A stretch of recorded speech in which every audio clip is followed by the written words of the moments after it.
죽음 이후에 있는 천국과 지옥에 대한 그런 말씀을 드리려고 합니다. 천국과 지옥, 이 얘기에 대해서 어떤 분은 현실적인 당면한 그런 문제가 아니기 때문에 멀게만 느껴지고, 또 앞으로 있다 할지라도 먼 미래에 있을 일이기 때문에 귀 밖으로 흘러들을 수가 있겠습니다.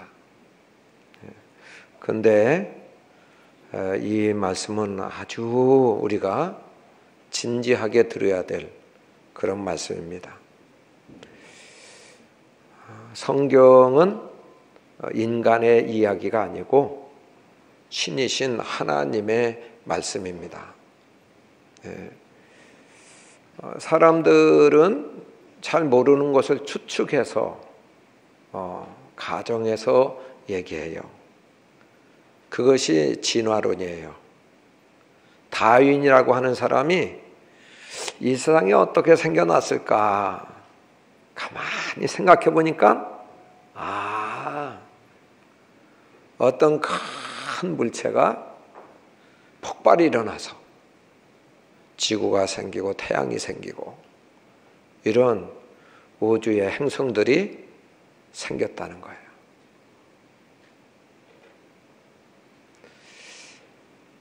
인간은 어떻게 기원이 됐을까? 이 생명체는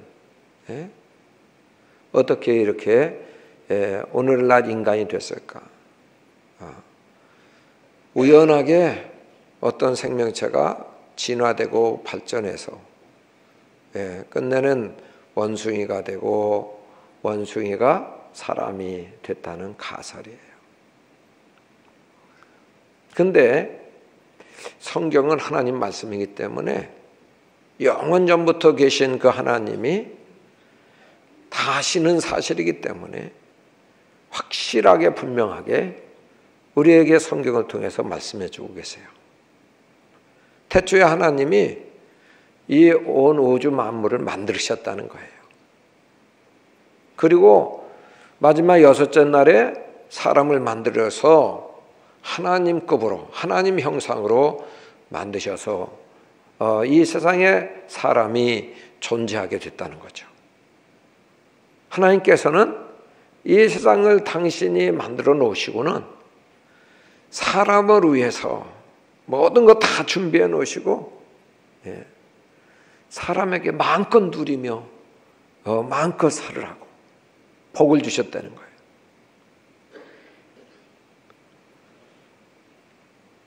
특별히 에덴 동산을 창설하시고 그곳에 살기 좋은 그곳에 살게 하셨는데 단 한 가지, 모든 나무의 열매는 다 먹고 즐겨라. 그런데 동산 중앙에 있는 선악을 알게 하는 나무의 열매만 먹지 말라. 그거 먹는 날에는 너가 죽는다는 거예요. 원래 창조하셨던 그런 사람은 죽음을 모르는 사람이에요. 죽음이 없었던 거예요. 창조주와 피조물 사이에 차이 단 한 가지, 그거 하나 먹지 말라. 그 맛인 거예요. 창조주를 인정하라는 것이죠.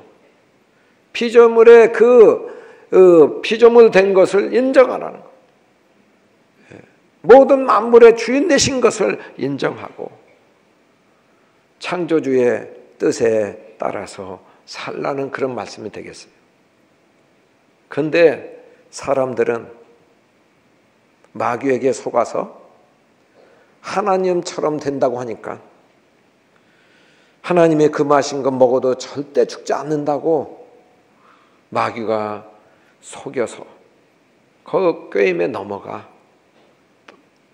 그것을 따먹고 말았죠. 이것은 하나님처럼 된다. 주인이신 그 하나님의 뜻을 거역하고 주인을 무시하고 자기가 주인처럼 되고자 하는 그런 욕망. 무엇이든지 누구의 통제가 아니라 자기의 마음대로 자기가 원하는 것을 원하는 때에 이루고자 하는 그런 욕망. 이것이 오늘날 동일하게 있는 죄성. 아브라함 때부터 아담에게부터 전수된 DNA죠.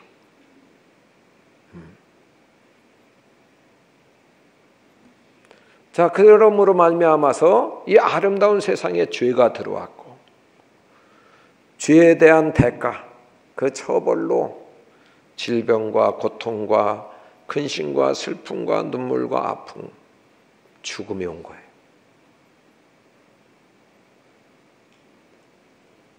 그리고 죽음에서 끝나지 않고 마귀를 위해서 예비한 죄 짓는 자가 들어가고 하나님께 반역한 자가 들어가는 지옥 멸망을 당하게 된 것입니다. 어쨌든 이렇게 범죄함으로 인간은 제한된 존재, 연약한 존재가 된 거예요. 그런데 사람들은 이 사실을 몰라요.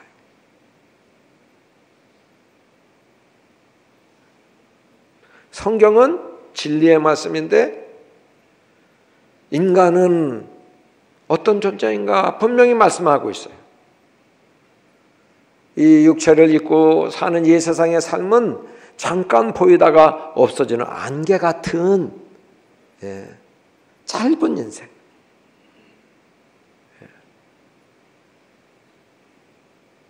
유한한 인생이라는 거죠. 또 모세는 시편에서 말하기를 사람은 나이가 70이고 또 건강해서 더 살면 한 80 정도 된다. 그런데 이 제한된 7, 80년도 얼마나 세월이 빨리 가는지 날아간다는 비행기처럼 날아가고 새처럼 날아간다. 신속히 간다. 마치 밤의 한 경점 같은 것이 인생이다. 그렇게 얘기해요. 자, 그런데요, 이 세상 삶이 끝이면 좋겠어요. 그게 아니다니까. 그 후에는 심판이 있는 거예요. 하나님께 대한 하나님이 심판하신다는, 재판하신다는 거죠. 그래서 천국과 지옥의 운명이 갈린다는 거예요. 수명도 죄의 수명 제대로 사는 게 아니라 하나님의 죄에 대해서 재판, 심판을 물으시면 꼼짝없이 이 세상을 떠나야 되는 것이죠. 옛날에 전쟁은 갑옷을 입고 말을 타고 활을 쏘고 이게 이제 옛날 전쟁이에요. 오늘날 전쟁은 신무기들이 얼마나 개발되었는지. 제가 군대 생활할 때에 M1에서 M16으로 바뀔 때 M16는 얼마나 잘 맞는지 몰라요. 그냥 뭐 조준만 잘하면 백발백중이요. 정확해.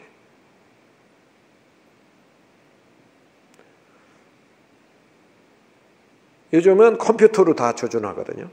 사람이 조준하지 않고 컴퓨터로 조준하니까 원점 타격, 우리나라만이 할 수 있는 세상에 발달된 나라 무기 충분히 할 수 있는 일이에요. 백발백중입니다.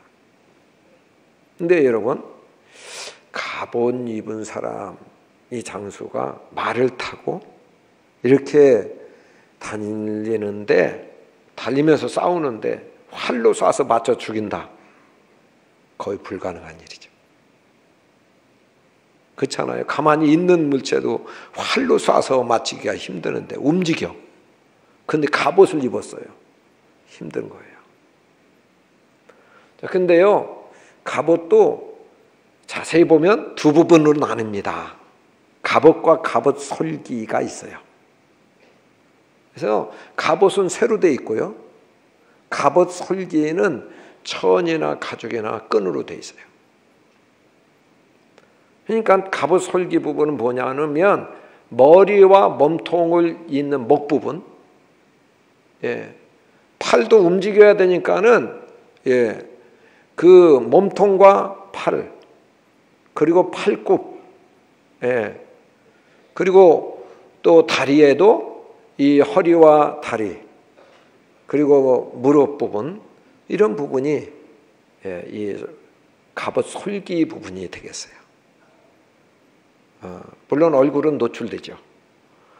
그러니까 이런 갑옷 솔기 부분을 맞춰야 활로 맞춰야 그 장수를 쓰러뜨리는 거예요. 자, 그러니까요. 옛날에 갑옷 입고 활로 이렇게 그 말탄 장수를 맞춰서 죽인다. 이것은 거의 확률이 없습니다. 그런데 불구하고 말입니다. 성경에 보면 북쪽 이스라엘 나라에 아합이라는 왕이 있었어요. 이 아합이라는 왕은 이스라엘 나라 왕이니까 하나님만 섬겨야 되는데 결혼을 잘못했어요. 결혼을. 시돈 나라 왕의 공주 정략 결혼을 했는데 공주를 데려다가 이세벨이라는 사람을 왕으로 삼았어요. 이세벨이 그 자기 나라 친정 나라에서 섬기는 바알신을 갖고 들어온 거예요. 그래서 이스라엘 백성들이 왕궁에서 하나님도 섬기고 바알도 섬기고 이러니까 혼돈이 가고 아주 이 악한 아합 왕이 돼버렸어요. 근데 왕이면 모든 것 다 가졌잖아요. 그런데 이 아합 왕이 나봇의 포도원이 탐이 나는 거예요. 욕심이 생긴 거예요.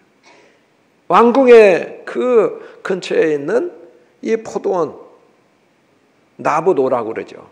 내가 돈을 얼마든지 줄 테니 나한테 이 포도원 넘기라. 그렇게 얘기해요. 그랬더니 이 나봇이라는 사람이 이거는 하나님이 우리 조상에게 주신 경계의 그런 전토입니다. 이건 억만금 받아도 나는 왕에게 팔 수 없습니다. 이 얘기예요. 왕이 그때부터 고민하고 시름시름 알아요. 그랬더니 왕비 이세벨이 왕이요. 무엇 때문에 끝까지 고민하냐. 내가 깨끗하게 해결해 준다고.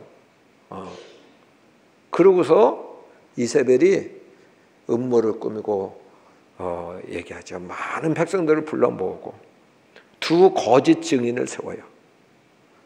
그리고서 그 증인들로 하여금 내가 나봇이라는 인간이 이 나라 왕이신 아합 왕을 욕하고 저주하는 것을 분명히 이 두 귀로 똑똑히 들었습니다. 저도 들었습니다. 이 두 사람이 증언했어요. 그러니까 증거가 성립되는 거예요. 그래서 거기 모인 백성들이 돌로 자기 나라 법 율법에는 그런 인간은 살려둘 필요 없다 그래가지고 돌로 쳐서 죽이도록 했어요. 그래서 그 자리에서 돌에 맞아 죽었어요. 그리고 그 피를 개들이 와서 핥았습니다. 억울한 죽음이잖아요. 권력 있다고 그냥 넘겨주지 않으니까 뺏어버리고 뺏기 위해서 죽였잖아요. 그런데 아무도 이의 걸 사람이 없는데 하나님이 보시고 하나님 공의로우신 하나님이 이 아합 왕에게 가서 선지자 엘리야 선지자가 하나님의 말을 전해주는 겁니다. 왕이요, 나봇의 포도원 뺏으셨습니까? 그게 속이 시원하시죠? 그런데 나봇이 그것 때문에 피 흘려 죽었고요. 개가 핥았는데 왕도 그렇게 될 겁니다. 하나님이 전하라고 하십니다. 아합 선지자가 얘기했어도 실제가 아니고 현실이 아니니까 별로 진지하게 듣지 않았어요. 그런데 이 아합 왕이 아람 왕에게 빼앗긴 자기 영토를 되찾기 위해서 전쟁을 일으킵니다. 때마침 남쪽 유다 왕 여호사밧이 와서 함께 전쟁에 나가자고 해요. 그랬더니 형제 나라인데 가겠습니다. 그게 출전해요. 왕도 동일하게 왕이라서 붙이고 가지는 않지만 갑옷을 입고 그리고 말을 타고 자기 나라 국토를 되찾기 위해서 출전합니다. 그런데 적국인 아람 나라는 전략이 있어요. 아무나 죽이지 말자. 이스라엘 나라 왕만 찾아 죽이자. 그 왕에게 집중하는 왕에게. 그런데 도움을 주러 왔던 여호사밧이 자기가 죽게 생겼어요. 나는 왕 아니라고. 나는 왕 아니다. 그래가지고 비켰어요. 근데 어떻게 어떤 사람이 그냥 왕인지도 모르고 그냥 쐈어. 그런데 갑옷 솔기에 맞았다니까요. 한번 보겠어요. 열왕기상 22장 34절. 화면에 나옵니다. 같이 읽어보겠습니다. 한 사람이 무심코 활을 당겨 이스라엘 왕의 갑옷 솔기를 마친지라. 왕이 그 병거 모는 자에게 이르되 내가 부상하였으니 내 손을 돌려 내가 전쟁에서 나가게 하라 하였으나. 아멘. 하필이면 갑옷에 맞지 않고 갑옷 솔기에, 어떤 사람이 그냥 막 조준해서 맞힌 것도 아니요. 그냥 아무 군데나 막 쏴댔는데 이 하나님이 죽이시기로 결정한 이 아방의 갑옷 솔기로 그 화살이 박히도록 하나님 섭리하신 거예요.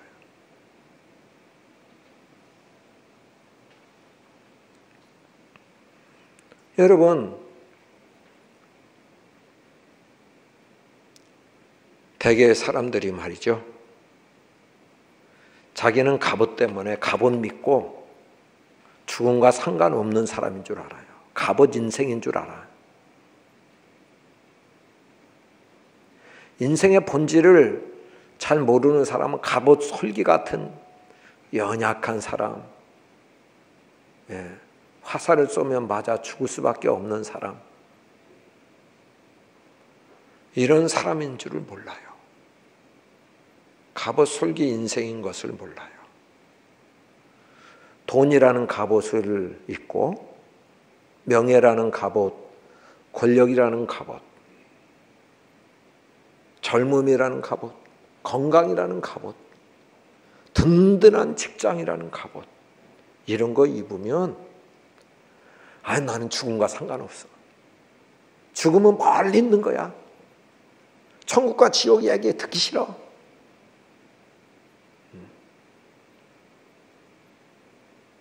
착각입니다, 여러분. 누가복음 12장에 보면 부자 농부가 나와요. 농경시대 때. 그에 얼마나 풍년이 들었는지. 소출이 너무너무 많아. 저장 창고가 부족해. 그래서 창고를 늘려졌습니다. 그리고 모든 소출을 수확해서 다 걷어들여 저장해 뒀어요. 그리고서 그 사람이 하는 말입니다. 우리가 다 할 수 있는 말이에요. 누가복음 12장 19절 보겠습니다. 같이 읽겠습니다. 또 내가 내 영혼에게 이르되 영혼아 여러에 쓸 물건을 많이 쌓아두었으니 평안히 쉬고 먹고 마시고 즐거워하자 하리라 하되. 아멘. 그런 거예요. 오늘날 이 산업사회에, 이 자본주의 사회에 대입을 하고 적용을 해서 다시 풀어서 말씀드린다면, 은행에 100억, 1000억, 1조. 우리가 앞으로 먹고 살고 이렇게 쓰고 이렇게 즐기고 이러는데 충분한 돈이 지금 예금돼 있어요. 그래서 그 돈이라는 갑옷을 입고 하는 얘기예요. 야, 열에 쓸 그 모든 재정 다 준비됐으니 내 영혼아 먹고 마시고 즐기자. 죽음과 상관없다.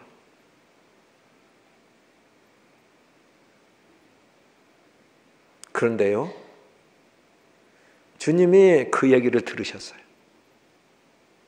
이 어리석은 자야,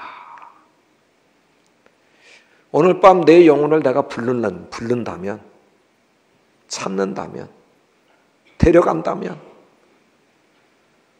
내가 준비한 그 쌓아놓은 그 저금해 둔 그 모든 것이 누구 것이 될까? 너와 상관이 있을까? 말씀하는 거예요. 인생의 본질을 모르는 사람이기 때문에 어리석다고 말씀. 여러분, 알렉산더 대왕 있잖아요. 알렉산더 대왕이 30대 초반에 유럽을 제패했어요. 정복했어요. 정복할 땅이 없어서 아쉬워하고 안타까워한 사람이에요. 그런데요, 이 사람이 열병에 걸려 33세에 죽었다는 사실. 오늘날로 대입해 본다면 30대 초반에 100만 장자가 됐어요. 나라의 왕이 되고 또 어떤 권력을 주었어요. 유망한 사업가, 유망한 정치가요. 그런데 주님이 젊은 나이에도 예상치 않게 부를 수 있다는 거예요. 여기서 우리 인생은 갑옷과 같은 인생이 아니라 정확히 말하면 갑옷 솔기 같은 인생이라는 사실을 알 수 있습니다. 그 짧은 인생도 운명의 수명도 하나님 손에 달려 있다는 거예요. 하나님이 누구고 지금 오라 하시면 못 간다고 할 사람 없고 또 숨어 피할 수 있는 사람은 아무도 없습니다. 더욱이 하나님의 어떤 죄와 허물에 대해서 너 이놈 하고 지금 심판하겠다고 그렇게 작정하신다면 누가 오늘 밤 지날 수 있는 사람이 누가 있겠습니까? 죽음 이후의 세계가 있는가? 있습니다. 그 후에 심판이 있고 천국과 지옥이 있는가? 진정이 있습니다.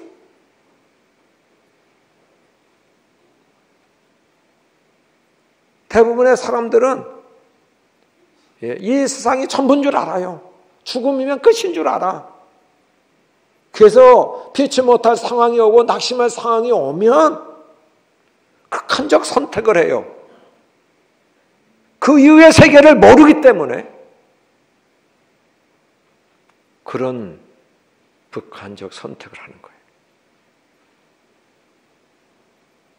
경험주의자들은 내가 만져보고 내가 눈으로 보고 확인해야만 나는 믿겠다, 알겠다. 그런 사람이 있습니다. 그러면 죽어봐야 한다. 죽어서 지옥에 가봐야 알겠다. 이미 때는 늦어요. 거기 가서 후회해도 소용없어요.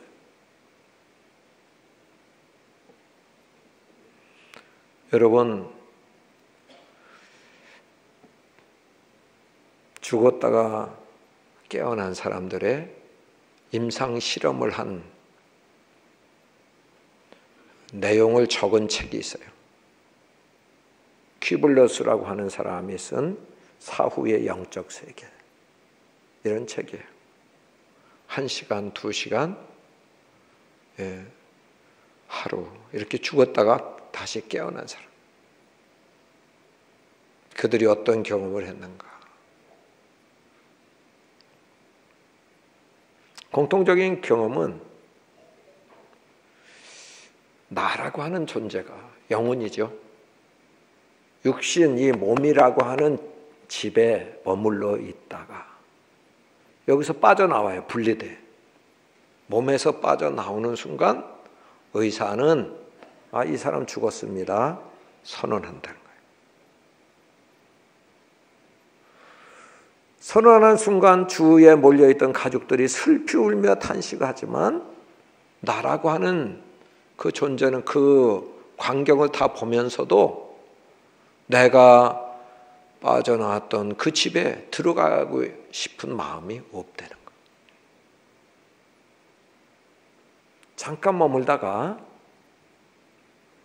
긴 터널을 그쪽으로 이제 빨려 들어가게 된 내가 긴 터널을 쫙 가는데 저쪽에 세상 세계가 보이는 거예요.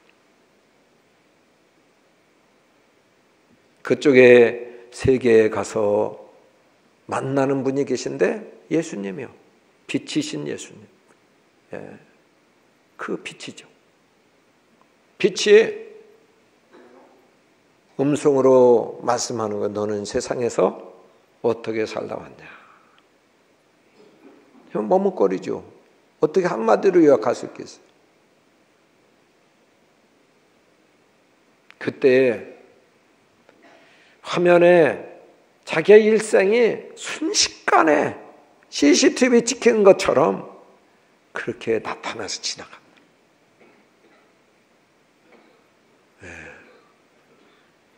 그러고 나서 그 빛이신 그분이 말씀하십니다. 너는 아직 이곳에 올 준비가 되지 않았느니라. 돌아가라고 선언하실 때 나라고 하는 그 존재는 빠져나온 그 터널로 다시 통과돼서 내가 살고 있던 그 육체의 몸에 와서 들어갔을 때 나는 깨어났다, 살아났다 이렇게 얘기했다는 거예요.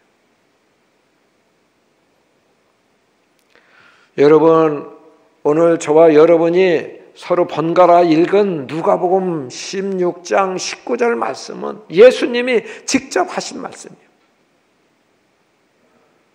예수님이 몸을 입고 이 땅에 살아 계실 때 그 말씀을 하시던 그 지역에 세 명의 이 죽음 이후에 등장하는 사람 다 아는 사람들이에요.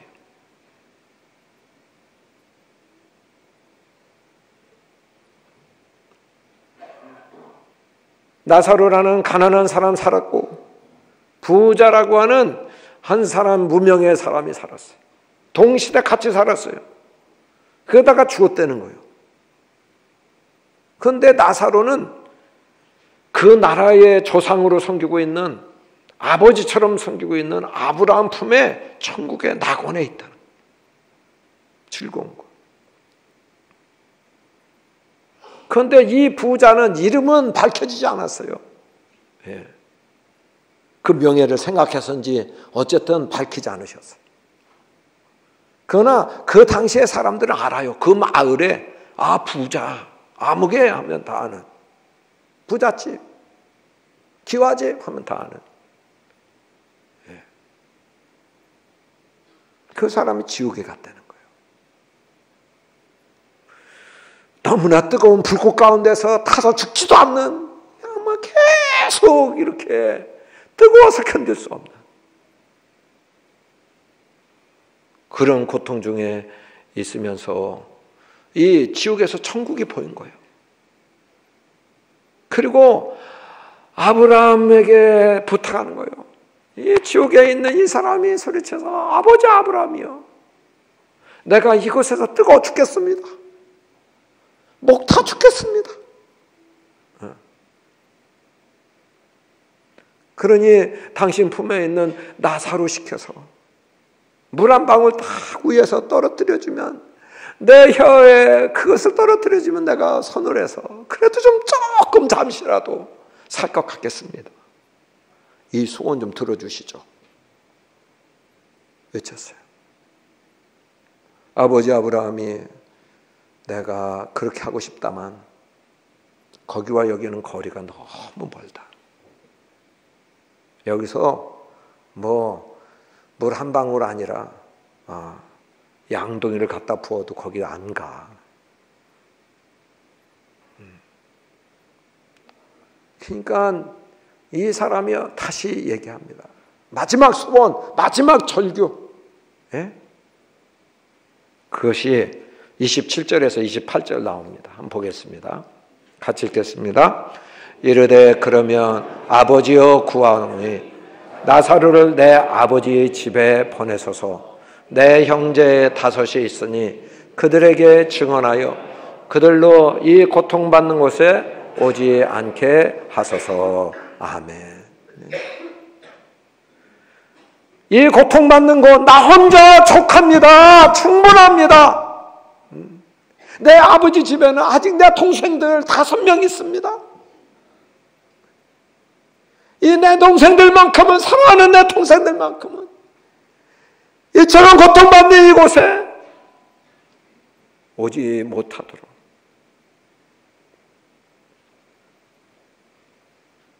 나사로를 잠깐 살려서 보내서 그들에게 전해주면 안 되겠습니까? 내 마지막 소원이고 절규고 호소고 외침입니다.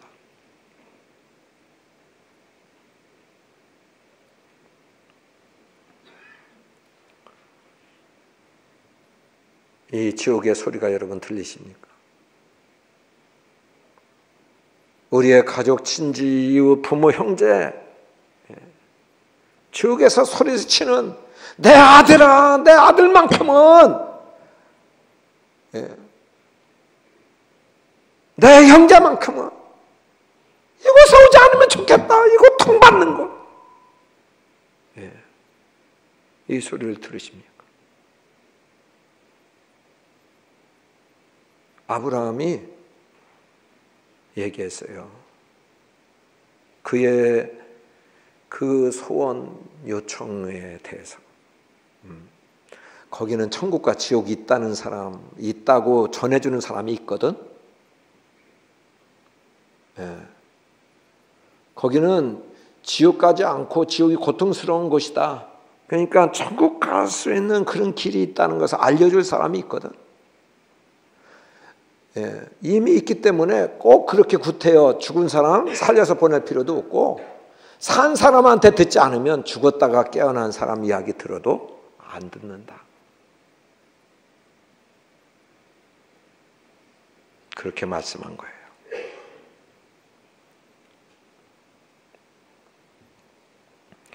여러분, 이제는 우리의 선택사항입니다. 이제는 천국과 지옥이 있는 걸 분명히 알았어요. 죽음 이후에 하나님의 심판이 있다는 것도 알았어요. 우리 마음대로 이렇게 살다가 그냥 죽으면 끝이다? 아니에요.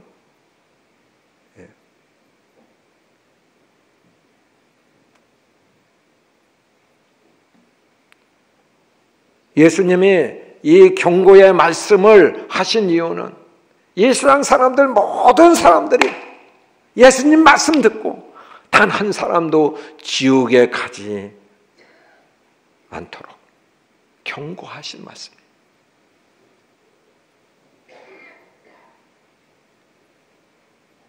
예수님은 구원 얻을 길을 약속해 주셨습니다. 요한복음 3장 16절 보겠습니다. 같이 읽겠습니다. 하나님이 세상을 이처럼 사랑하사 독생자를 주셨으니 이는 그를 믿는 자마다 멸망하지 않고 영생을 얻게 하려 하심이라. 아멘. 아멘. 하나님이 멸망하지 않고 영생 얻을 길을 열어주시고 약속하셨다는, 하나님이 이 세상을 사랑하셨다는 겁니다. 하나님이 창조하신 이 세상 풀과 나무와 짐승들도 사랑했지만 가장 사랑하신 분은, 관심 있은 분은 인간입니다. 사람입니다. 사랑의 하나님, 만물의 영장으로 창조하신, 하나님 형상으로 창조하신 이 인간이 죄로 말미암아 막이나 들어갈 그와 같은 지옥 멸망에 빠지는 것이 너무 안타까워, 너무 안타까워. 공의로우신 하나님이 자기 마음대로 주님을 하나님을 인정하지 않고 산 사람, 죄가 분명한데 그걸 묵인해 주면 불의의 하나님이시죠. 눈 감아주면 불의의 하나님이시죠.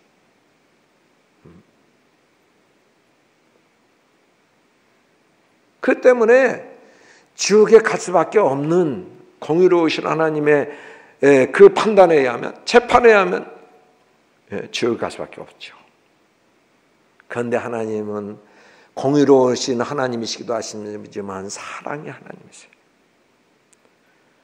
지옥에 가지 않도록 그들을 죄에서 건져내기 위해서 죄의 대가를, 사랑의 하나님이신 그 하나님이 아들 되시는 하나밖에 없으신 예수님을 이 땅에 보내시고 모든 인생들의 죄를, 그 벌을 대신 받게 하신 거예요. 십자가에서 고난을 받으시고 또 채찍에 맞으시고 수치를 당하시고 죽임을 당하세요. 그리고 지옥 형벌을 받으세요. 그리고 사흘 만에 부활하세요. 죄의 대가를 완불하셨어요. 이 완불하시고 승리하시고 살아나신 하나님 우편에 계신 그 예수님을, 나의 구주, 나의 하나님을 믿는 자마다, 죄 있는 자마다가 아니에요. 제 대가를 다 치러주신 예수님을 믿는 자마다 멸망하지 않고 영생 구원을 얻게 하시겠다고 약속하여 주셨습니다. 오늘도 살아있는 동안 우리의 기회입니다. 죽어서는 믿어도 소용없어요. 후회해도 소용없어요. 회개해도 소용없어요. 운명이 바뀌잖아요. 신속히 날아가는 이 우리가 살아 숨쉬고 있는 동안 예수님이 나 죄에 의해서 십자가에서 대신 못 박아 죽으심으로 말미암아 내가 죄에서 건져내고 죄의 씻음 받게 하시고, 그리고 나를 구원해 주신 유일한 구원자 되심을 믿고 살아계신 그 예수님을 내 마음의 존재로 영접하며 이제는 그의 이름이 천국에서 지옥에서 천국의 호적으로 옮겨지는 것입니다. 그리고 하나님 자녀로 출생하게 되는 것입니다. 여러분, 지금이라도 늦지 않습니다. 지금 여러분에게 선택에 달려 있는 것이죠. 지옥에서 외치는 소리가 있습니다. 이 고통받는 곳에 제발 여러분들은 오지 말아야 됩니다. 와서는 안 됩니다. 이 절규하는 소리를 들으시고 지금이라도 내 마음에 결정하면 되는 것이죠. 다 같이 눈을 감고 기도하겠습니다.